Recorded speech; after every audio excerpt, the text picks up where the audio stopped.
Et maintenant, voici une conférence présentée par Eddie Harris, essayiste et documentariste américain. Sa conférence a pour sujet sa traversée du Mississippi en canoë dans les années 1980, ainsi que de son livre intitulé Mississippi Solo.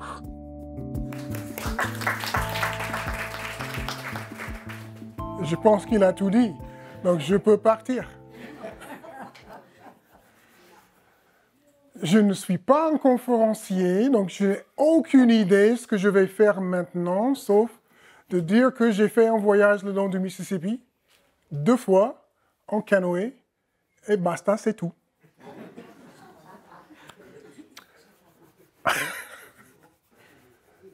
Bon, la raison, je vais commencer avec la raison que j'ai fait le voyage, le premier voyage. Le deuxième voyage, c'est autre chose, mais le premier voyage.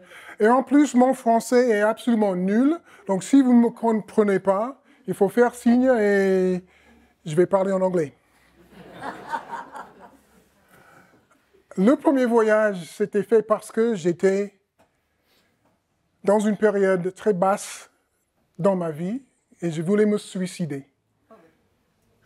Oui, j'ai eu besoin de faire un grand changement dans ma vie et je pensais que de faire le Mississippi, soit je serais mort après le voyage ou pendant le voyage, soit je serais une autre personne en sortant du fleuve du canoë. C'était pas pour faire un livre, c'était pas pour faire une aventure, c'était pour me tester. Après 7 ans, j'ai fait mes études universitaires, j'ai pris un boulot, comme tout le monde. Et après 3 semaines dans ce boulot, je savais que ce n'était pas du tout pour moi. J'ai quitté le boulot et je me suis lancé dans l'écriture. J'ai décidé d'être un écrivain. Et après 7 ans, j'étais toujours en échec. J'ai décidé de faire ce voyage, soit pour me suicider, soit pour changer quelque chose, pour voir si j'avais dans mes tripes la fortitude de continuer à être un écrivain, même en échec. Parce que si je pouvais faire le Mississippi tout seul, sans aucune expérience, je pensais que je serais capable de continuer d'être un écrivain. À mi-chemin dans ce voyage, après avoir voulu tous les jours d'arrêter ce voyage, à mi-chemin, j'ai décidé que dans ce voyage, il y a quelque chose qui est important, qui est important pour moi. Et j'ai décidé que peut-être il y a un projet d'écriture dans ce... Ah, c'est ma mère. Bye bye. Bye bye.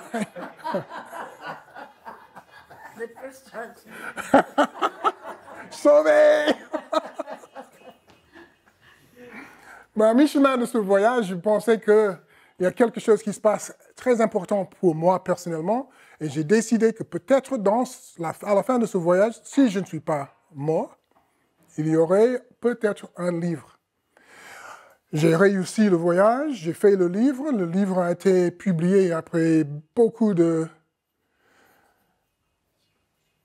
C'est encore le même échec que j'ai vécu avant de faire le voyage. J'ai eu 55 lettres de rejet pour ce livre, avant de trouver une maison d'édition qui a finalement accepté. Et bizarrement, après 55 rejets, une petite maison d'édition,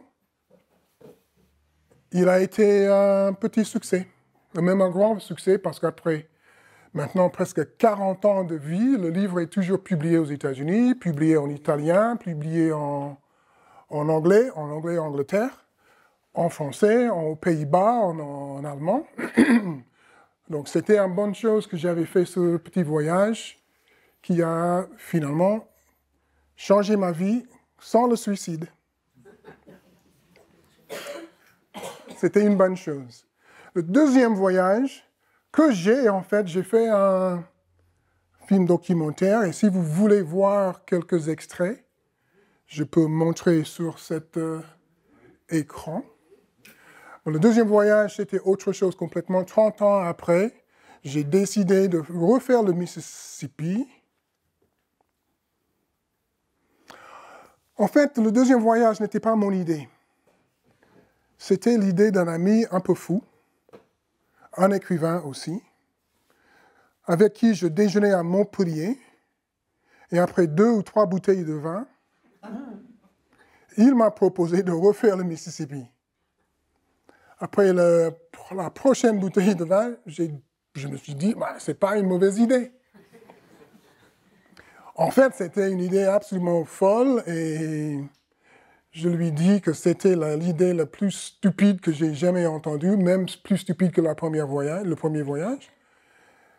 Après quelques semaines de réflexion, j'ai commencé à me dire que ce n'était pas une mauvaise idée. Quelques semaines après, j'ai oublié Stuart, c'était mon idée. Et c'était formidable. Ah, c'est une belle idée. Mais comme je l'avais déjà fait un livre sur le voyage, j'ai décidé de faire un film documentaire. J'ai écrit le livre parce que je n'avais pas beaucoup d'argent pour financer ce projet. Et l'équipe n'était pas toujours avec moi.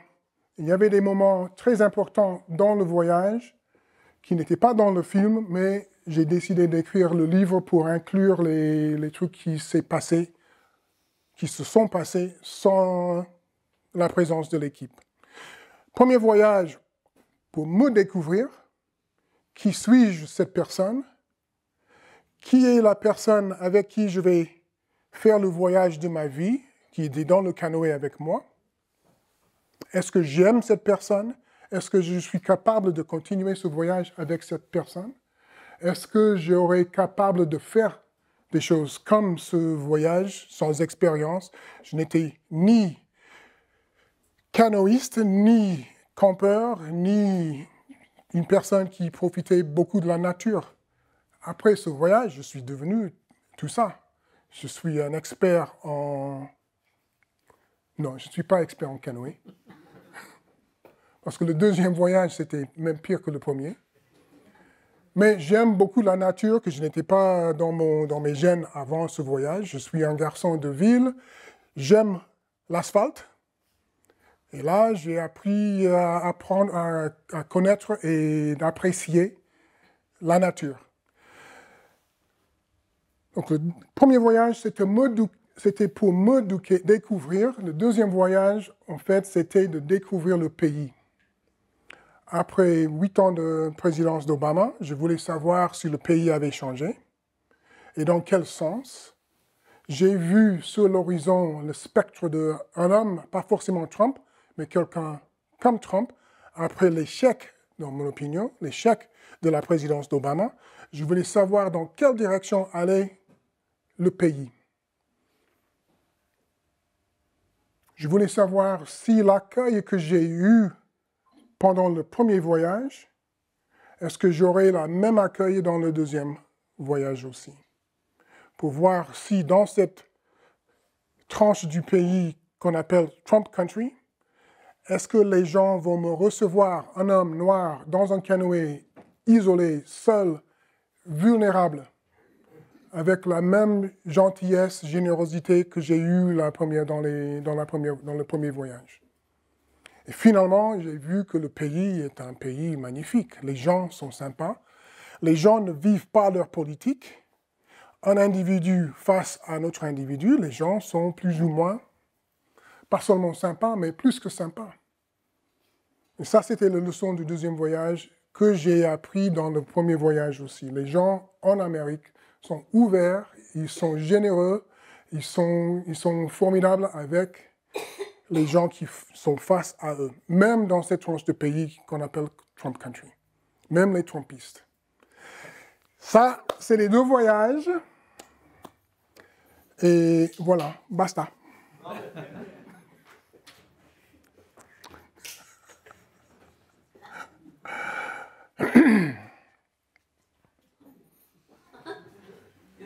Il n'y a pas que ça, il y a une technique pour le raconter quand même. Parce que, Technique? Oui. Quelle technique? Eh bien, on a quand même toujours l'impression que vous pagayez tout en écrivant, parce qu'il faut bien un moment pour reconstituer tout ce que vous vivez.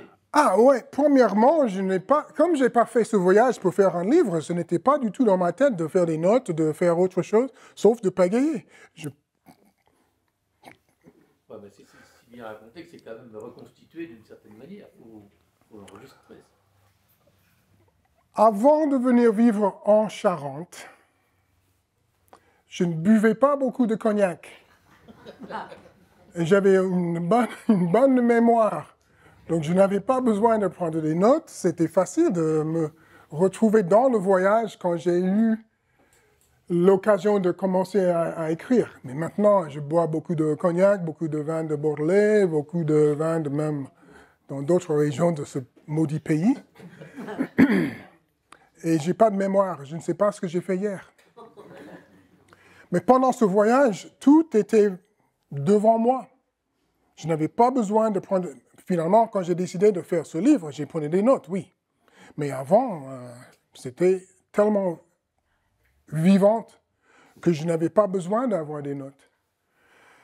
La raison que j'ai écrit ce livre, c'était de revivre le voyage et de concrétiser ce que voulait dire ce voyage pour moi. Et ça, c'était pas quelque chose que je faisais en pagayant, c'était juste je travaille avec le mémoire. Dans ce livre, dans le deuxième, dans Jupiter et moi, dans Paris en noir et black, dans Harlem et dans d'autres livres que j'ai écrits qui ne sont pas en français, c'est toujours un travail de mémoire. Et le mémoire est tricheur, et le mémoire est à moi. Quand les gens disent « mais l'Afrique que vous avez écrite n'est pas l'Afrique », mais si, c'est l'Afrique que j'ai vécue. C'est mon Afrique, c'est mon Mississippi, c'est mon Harlem. Si vous avez envie de faire un autre livre sur l'Afrique, faites un voyage comme j'ai fait et écrivez votre livre. Donc le Mississippi, c'était quelque chose que j'ai vécu, qui était très important pour moi, qui m'a impressionné tellement que ça, effectivement, a changé ma vie. Mais ce n'était pas une question de technique. Pendant que je pagayais, et je dormais la nuit. Je pagayais pratiquement toute la journée. Il y avait des jours où je faisais 200 km dans une journée. Le but, c'était de terminer le voyage, pas de faire un livre. Donc, je n'avais pas beaucoup d'autres choses à faire. J'ai réfléchi sur le voyage, dans le voyage. J'avais des réflexions de la politique américaine, de la vie, de la métaphysique, de beaucoup de choses, mon enfance. Si on lit ce livre, c'est un peu comme de lire mon journal intime. C'est mes pensées, mes réflexions, mes sentiments. Ce n'est pas seulement un voyage où on peut dire qu'un jour j'étais là, le prochain jour j'étais ici, et après j'étais là, et là. C'est complètement autre chose. C'est très intime ce livre, ces deux livres, mais surtout Mississippi Solo.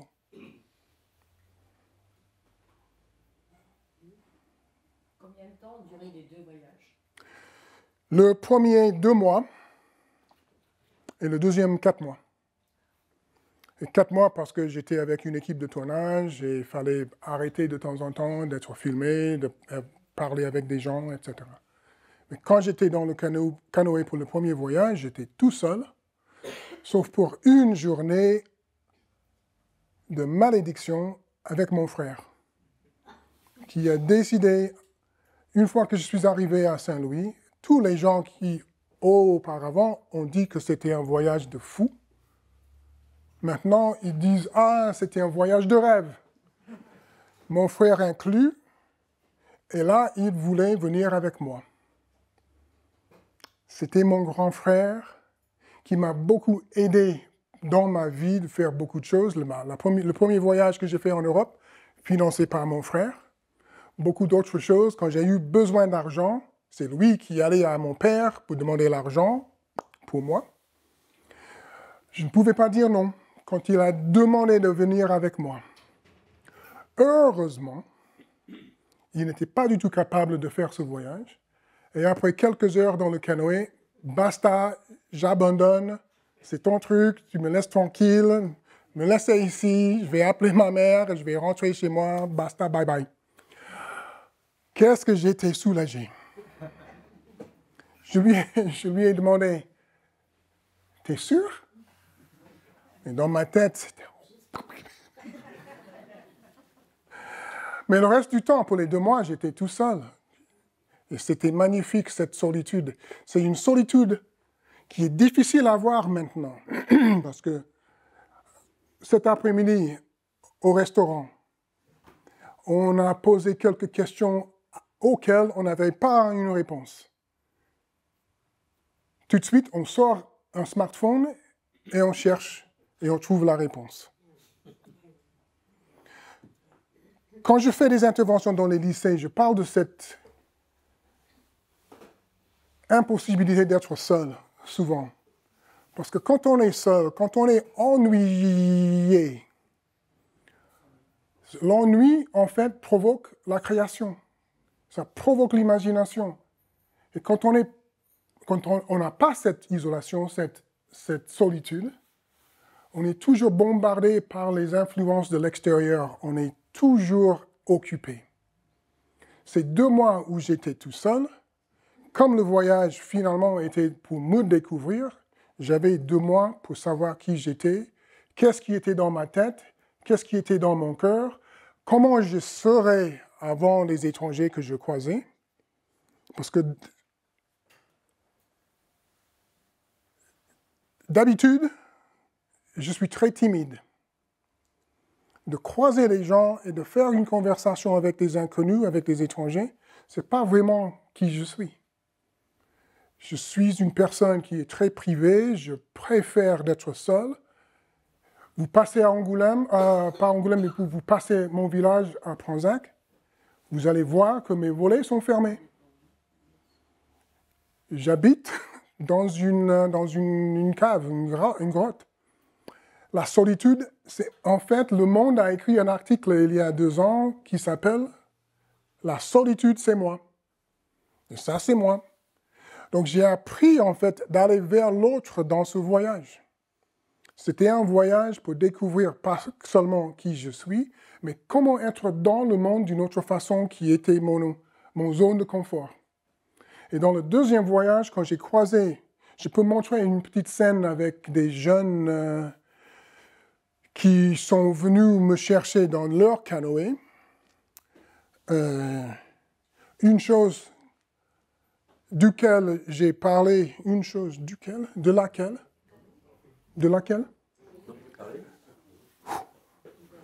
le français c'est difficile. Dont? Ah la vache, c'est même pire.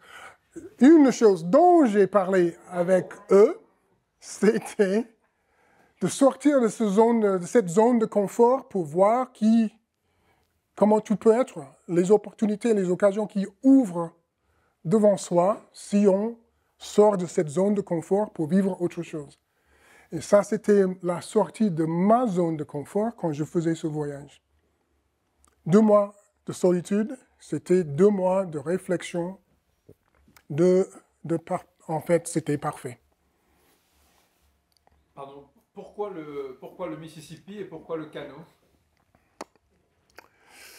Le Mississippi parce que j'ai grandi à Saint-Louis, qui était juste à côté du Mississippi. Et jeune, j'avais une relation avec la ville, avec le fleuve. Tous les jours, quand j'étais tout petit, avec ma mère, on faisait quelque chose à côté du Mississippi. Donc, je savais qu'un jour, je voulais faire quelque chose de grandiose comme le Mississippi. Le Mississippi était très important dans ma jeunesse. Deuxième chose, quand j'ai eu l'idée de faire quelque chose de grandiose, un exploit, si je voulais faire un fleuve en canoë ou dans un autre bateau, mais le canoë parce que d'être plus proche à la nature, au fleuve, le canoë c'était le moyen le plus représentatif. Deuxièmement pour le canoë parce que ça me représentait un peu l'histoire américaine, d'être plus proche aux Amérindiens et leur façon de voyager. Pourquoi le Mississippi? Parce que le Mississippi représente le mythe, le pouvoir, l'histoire des États-Unis. Donc si j'allais faire ce voyage, un voyage sur un fleuve, il me semblait normal et naturel de choisir le Mississippi. Et je vous remercie. Moi aussi, je le trouve extraordinaire. Je pourrais vous l'offrir. D'autant plus que vous perdez la maison. Non, mais en fait, quand tu parles de cette distance entre les bâtiments et la vie horizontale, c'était une façon d'être proche à l'autre, aux autres. Surtout aux États-Unis, avec les gros immeubles qui sont complètement anonymes.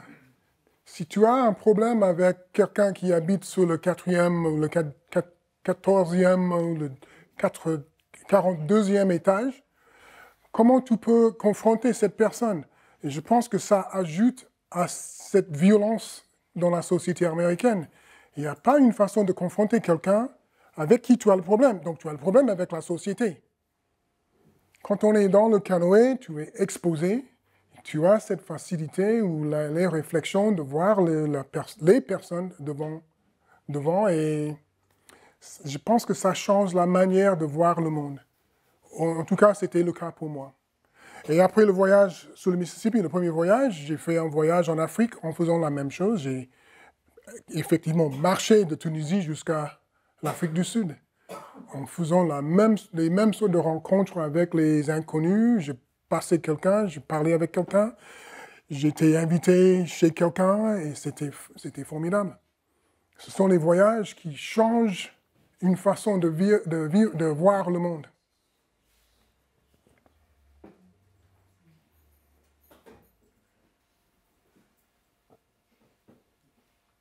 La chronologie de l'écriture par rapport à la chronologie des voyages. Bon, j'ai fait le voyage sans prendre... j'ai pris quelques notes et j'ai fait l'écriture tout de suite après le voyage. Le voyage a duré 2 mois. L'écriture a duré 18 mois.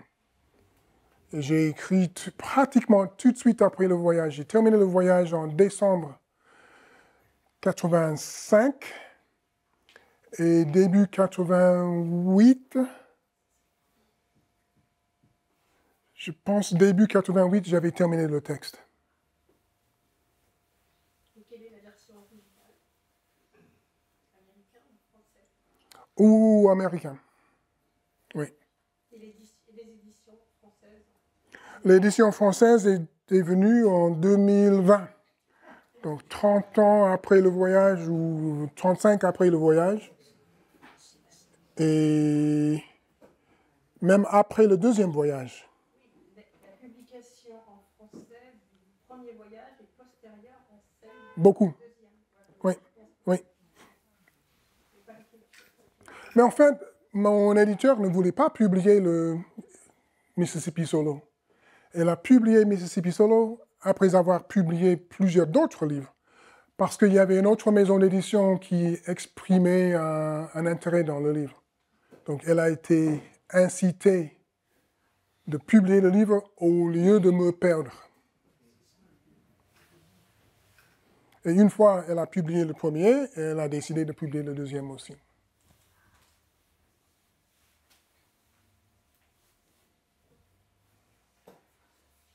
Est-ce que l'évolution de la politique américaine vous porterait à faire un troisième voyage? Oui, dans 30 ans. Je parlais de l'évolution actuelle. Bon, ça, c'est une bonne question parce que je pense que le pays a perdu son caractère, son âme, sa gentillesse. Et ça serait même plus important de voir la différence entre le premier et le deuxième voyage. Et maintenant, est-ce que, en faisant le même voyage dans cette même tranche de Trump Country, est-ce que je serais reçu de même façon? Je pense que oui. En même temps, le pays a évolué d'une telle façon que je pense qu'il y a quelque chose qui ne va pas bien dans la tête des Américains. Qui ne va pas bien, ils ont perdu une foi dans le système, dans les institutions. Avant, même si des choses passaient très mal pour certains segments de la population, on croyait dans le système qu'un jour, tout va se rectifier. Et maintenant, je pense que les gens, ils méfient tout. Et ça, c'est un problème. Parce que s'il méfie le système, les institutions, il méfie l'inconnu. Donc, une personne... Bon, je vais montrer un autre extrait où un soir, mais c'était même pas un soir, dans le film, c'est un soir parce que j'ai dû refilmer l'événement. Mais en réalité, je suis arrivé dans une ville dans la nuit. Je n'avais pas envie de lancer ma tente et faire un feu et faire à manger. La ville était complètement fermée parce que c'est une petite ville saisonnière. Et l'hôtel que j'ai vu était fermé. Mais j'ai vu la dame propriétaire de l'hôtel dans la cuisine, dans la vitre de sa cuisine, en train de faire quelque chose à manger. J'ai tapé à la porte. Elle ouvre la porte après quelques secondes. La première chose qui sortait de ma bouche, qu'est-ce qu'on mange? Sans hésitation, sans peur, sans crainte, sans rien, comme si elle s'attendait à un grand noir sortir du fleuve tous les soirs. Elle ouvre la porte et elle a dit « Je suis en train de faire une soupe ». Moi, j'étais plus étonné qu'elle. Après quelques réflexions, je posais la question, est-ce que je peux avoir une chambre? L'hôtel était fermé. Elle a hésité, mais finalement, elle a dit, OK, je peux ouvrir une chambre. Tu veux savoir le prix? Non, parce que c'est le seul. J'ai une carte de crédit, je peux payer. Mais le prix était assez élevé. J'étais un peu choqué, quand même. Sans ma participation, elle posait quelques questions et elle a commencé à descendre le prix tout seul. Elle m'a donné la chambre, un coca, jus d'orange pour le lendemain matin. J'ai pris une douche. Quelques minutes après, elle tape à la porte. La soupe est prête. Extraordinaire. Est-ce que j'aurai la même réception maintenant que j'ai eue en 80, je ne sais pas, quand j'étais dans ce voyage? C'était extraordinaire. C'était des moments marquants pour une personne dans un canoë. Ça, c'était le deuxième voyage. Parce que le premier voyage, j'étais pratiquement tout seul. Je ne cherchais pas à avoir des rencontres avec des gens. J'avais des rencontres, mais ce n'était pas que je cherchais. Mais la deuxième fois, je voulais avoir ces rencontres comme ça. Et je voyais que les gens étaient magnifiques. Mais en 2024 ou 2025, est-ce que j'aurai la même chose maintenant? Les gens sont tellement méfiants, ils ont peur de tout. Est-ce un grand noir qui sort... Et elle était blanche, elle n'était pas jeune, et elle était petite. Et sans hésitation, sans peur, elle m'a dit, je suis en train de faire une soupe. C'était absolument formidable. Est-ce que c'est le même pays maintenant qu'il y a 30 ans, qu'il y a... Donc la peur des institutions, la méfiance des institutions ont changé un peu le caractère du pays.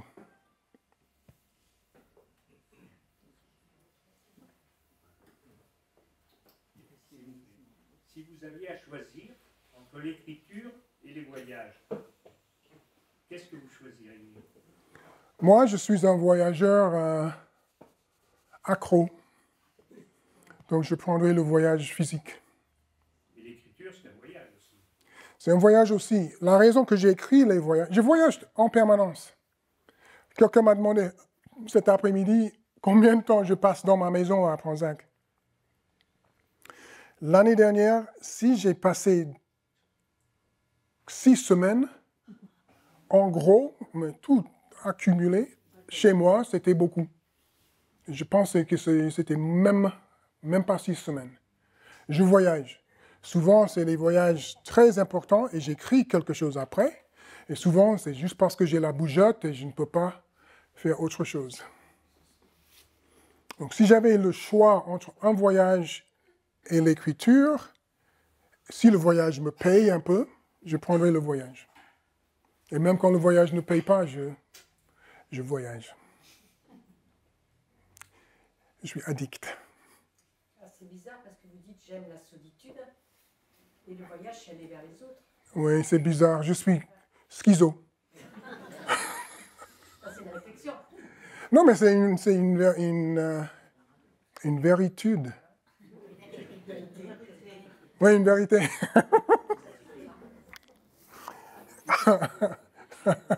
J'ai pris ça de Ségolène.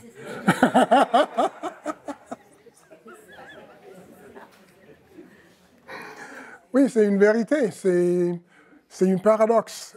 Une personne qui aime la solitude, qui va vers les autres. Et ça enrichit ma vie aussi.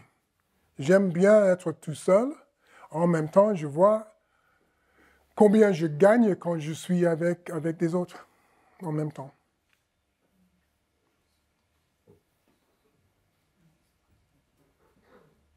S'il vous plaît, monsieur, l'Amérique, vous dites que l'Amérique a changé depuis quand? Depuis toujours.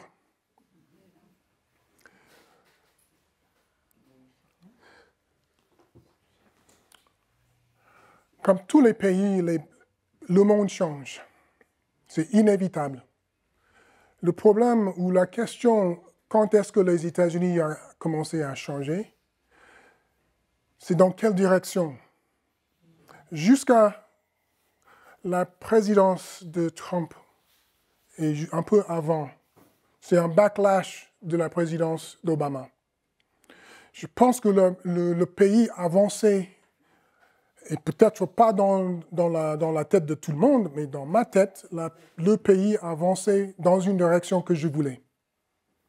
Le problème après la présidence de Trump, c'est qu'il y a eu un grand recul. Le pays maintenant va dans une mauvaise direction. On cherchait plus de liberté pour les gens, on cherche plus d'égalité pour les gens, et maintenant, on est dans l'exclusivité, l'exclusion de certaines personnes, qui n'était pas le cas avant. Peu à peu, avec chaque année, chaque pas, on faisait une avance pour plus d'égalité. Et là, avec Trump, il a... Bon, je vais dans un lycée lundi à Ribérac. Et une des questions que je l'ai posées avant mon arrivée, c'est est-ce que Trump était un bon président? Moi, je pense que oui.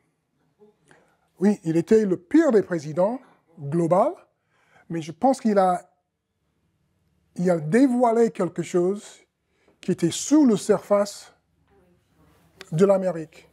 Il a exposé une vérité du pays.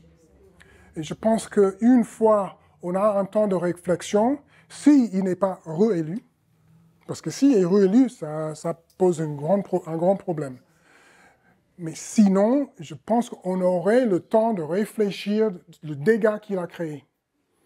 Et on va essayer de rectifier le problème. Mais je reste optimiste. Et j'ai peut-être trop confiance dans le peuple américain. Et j'espère que c'est le cas.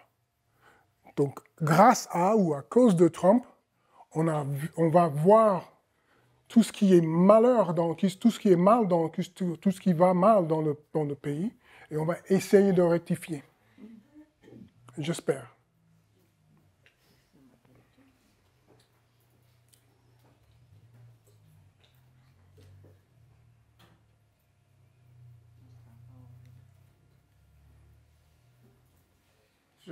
Pardon, si je peux. Je vois sur la jaquette de votre livre, être noir n'est qu'une de mes facettes. Mais c'est un élément important des voyages, par le choix de l'artère justement du Mississippi. Est-ce que cette question, la question raciale, est quelque chose qui est apparu tous les jours pendant ces voyages, ou au contraire, est-ce que c'est un élément qui n'est pas intervenu? Il faudrait que je lise le livre, mais à réponse hier, j'imagine. Où en est l'Amérique aujourd'hui sur ce point?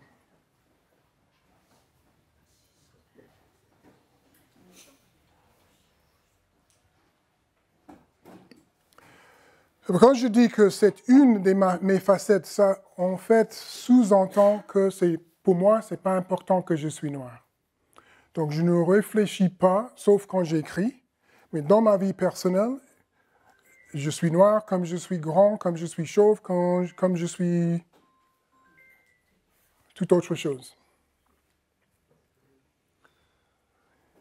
La seule raison que je sais que je suis noir, c'est parce que vous voyez une personne qui est noire. Moi, je ne vois pas un noir, sauf si je regarde dans la glace. Oui, je vois que ma peau est un peu foncée. Mais je ne pense pas que ça a une signification pour moi. C'est pour l'autre que c'est important que je suis noir.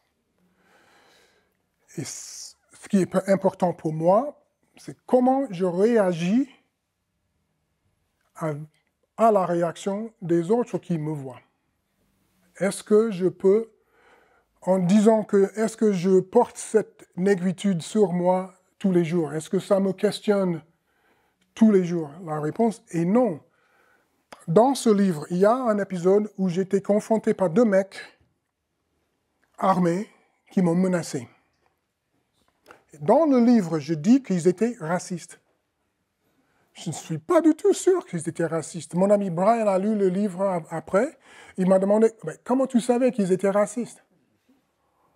Ah, parce qu'ils étaient blancs, ils me menaçaient, bien sûr, ils étaient racistes, mais peut-être pas.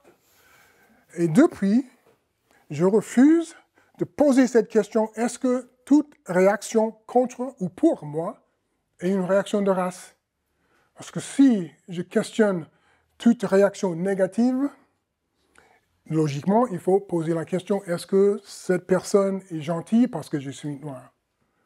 Et je n'ai pas le temps ni la force de porter ces questions raciales sur mes épaules toute la journée, tous les jours, tout le temps. Et je ne veux pas. Oui, c'est important dans un monde qui est racialisé. Mais pour moi, personnellement, je m'en fiche. Mon dicton, que je donne chaque fois que je suis devant une classe de lycéens, évitez les cons. Ça, je vois qui est con. Mais je ne peux pas monter dans la tête de quelqu'un de voir s'il est raciste ou pas. La connerie, je vois. Les gens qui sont stupides, j'évite. Les gens qui sont cons, j'évite. Les gens qui sont gentils, oups, je vais vers. C'est mon dicton et je vis avec ça. J'ai la liberté de vivre avec un dicton qui peut me guider tous les jours, tout le temps. Et ce n'est pas une question de race. C'est important dans ce monde racialisé, mais ce n'est pas important pour moi. C'est important cette région. Pourquoi? Parce que c'est le théâtre d'un affrontement permanent entre noir et blanc. Ou pas? Seulement si on le laisse faire comme ça. Non, mais je pense pas. Oui, imaginez, j'arrive à Pronzac, pratiquement le seul noir dans la région. Si la question m'interpellait tout le temps, est-ce que j'aurais osé de quitter Paris pour vivre dans un bled où je connaissais personne, à peine la langue, et avec très peu de transport pour me faire sortir quand je voulais partir? J'aurais probablement dit non, je ne veux même pas essayer. J'arrive à Pronzac. J'avais une difficulté avec quelques petites choses parce que j'avais un camion qui bloquait la route et pour sortir mes affaires de déménagement. Tout le café sortait du café pour m'aider. Ils ne savaient pas que j'étais américain, ils ne savaient pas que j'étais un grand écrivain. Ils savaient uniquement, peut-être que j'étais noir. Je ne suis même pas sûr. Parce qu'ils ont bu toute la matinée.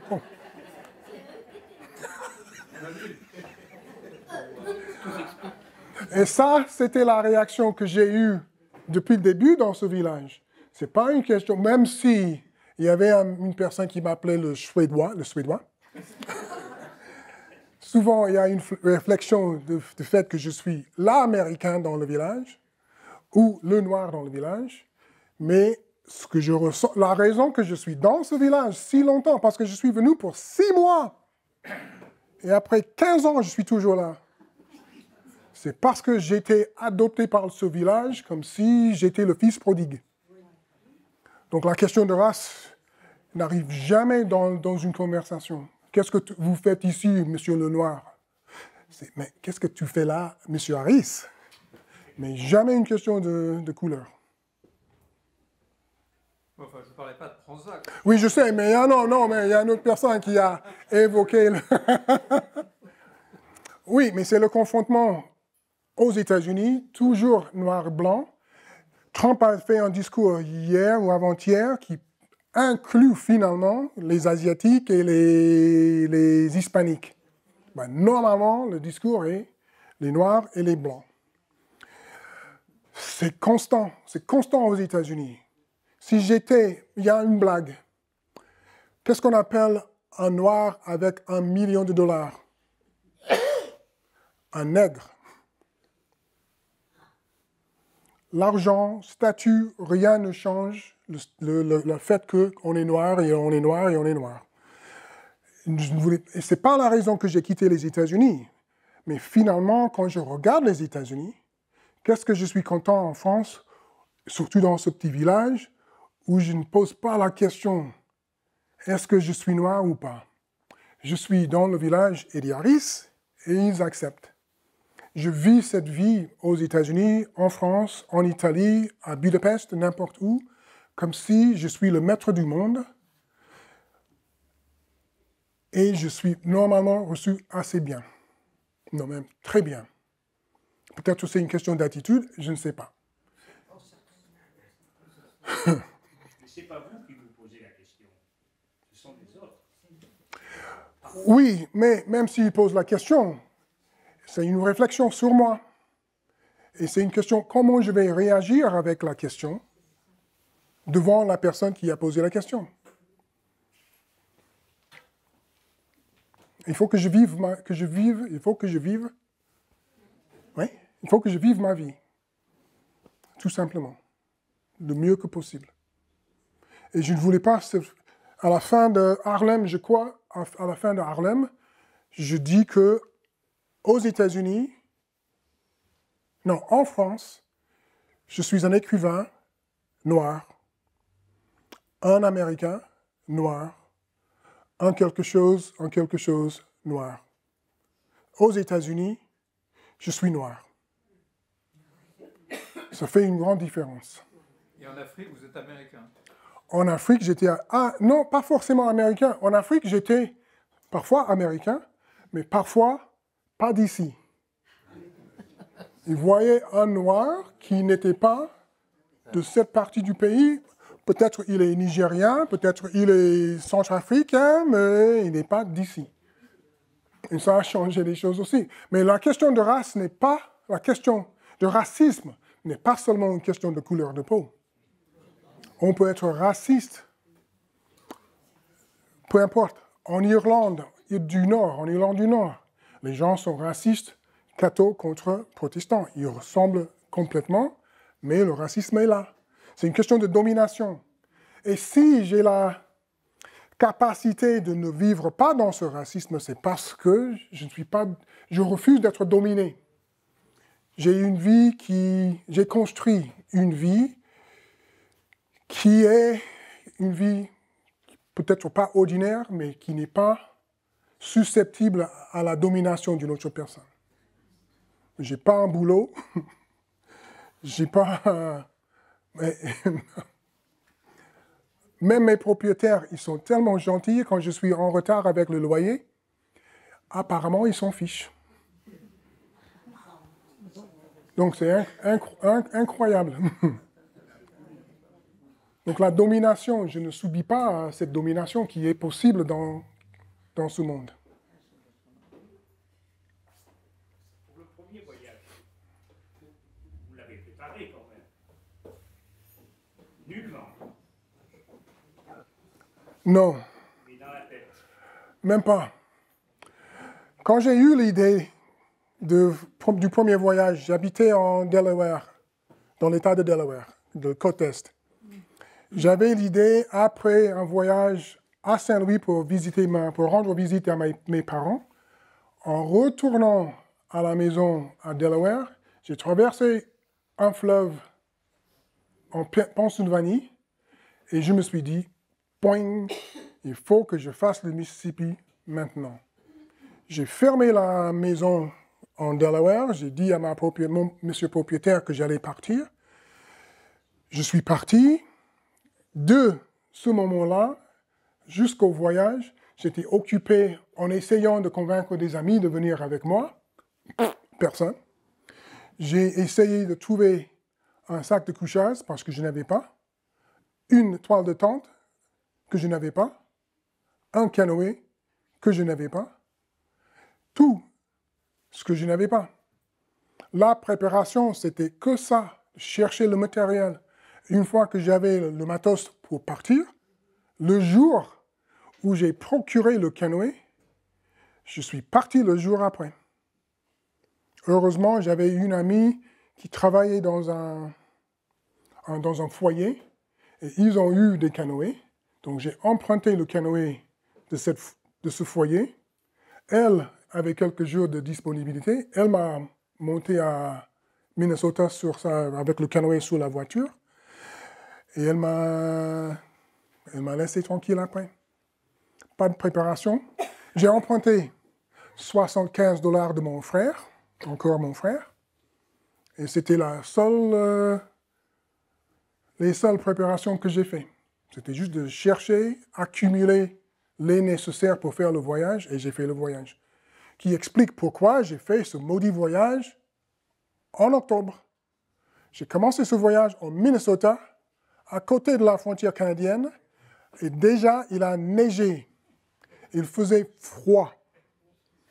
Si j'avais préparé, j'aurais attendu jusqu'au printemps ou l'été prochain. Mais je l'avais l'idée, j'avais finalement les matériels, et je suis parti.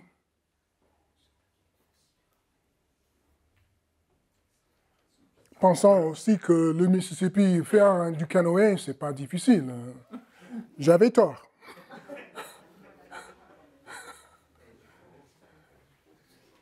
Oui. Quelle ville du Minnesota vous êtes parti et où est-ce que vous êtes arrivé? Mais ce n'est pas une ville, c'est juste un lac. C'est l'Itasca. Si tu vois sur cette carte, peut-être tu vas voir Bemidji. Bemidji. C'est juste à côté de la ville de Bemidji, Lake Bemidji. Je suis descendu jusqu'à Nouvelle-Orléans. Combien de kilomètres? 3 000? 4 000 et quelques.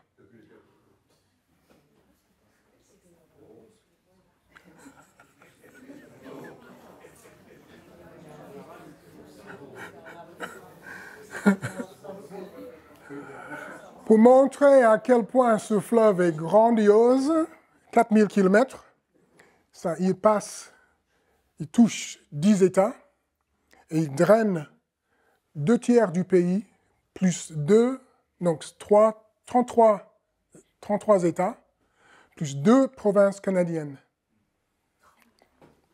Donc c'est vaste. Ça accumule beaucoup d'eau jusqu'au golfe du Mexique. Il y a des passages obligés qui sont à pied. Non. Non, il y a des moments où le fleuve est très très bas, très étroit, mais tu pousses le canoë, et même en hiver, tu sors du canoë, tu pousses le canoë, et tu remontes quand tu as un peu plus de profondeur. Mais ça fait encore foire aux pieds. Les premiers jours étaient horribles. Je pensais en fait, si je n'avais pas emprunté ce canoë, je pense que j'aurais abandonné le voyage beaucoup plus tôt. Mais à un moment, j'ai dû rendre le canoë, et je savais que ce n'était pas mon canoë. J'ai dû au moins arriver à Saint-Louis avec ce canoë, redonner le canoë aux gens qui étaient les propriétaires, et basta. Il y avait des moments que c'était les seules raisons que j'ai continué le voyage, tellement c'était difficile au début. Cette conférence a été captée à la Société de l'archéologie et historique de la Charente par Nathanaël Defeuillé, Kenan Wei-Sung et Alix Vincent Lenoir, et a été présentée par Eddy Harris lui-même. Elle est disponible en réécoute sur le site internet RCF Charente ainsi qu'en visionnage sur Télé 16 et YouTube.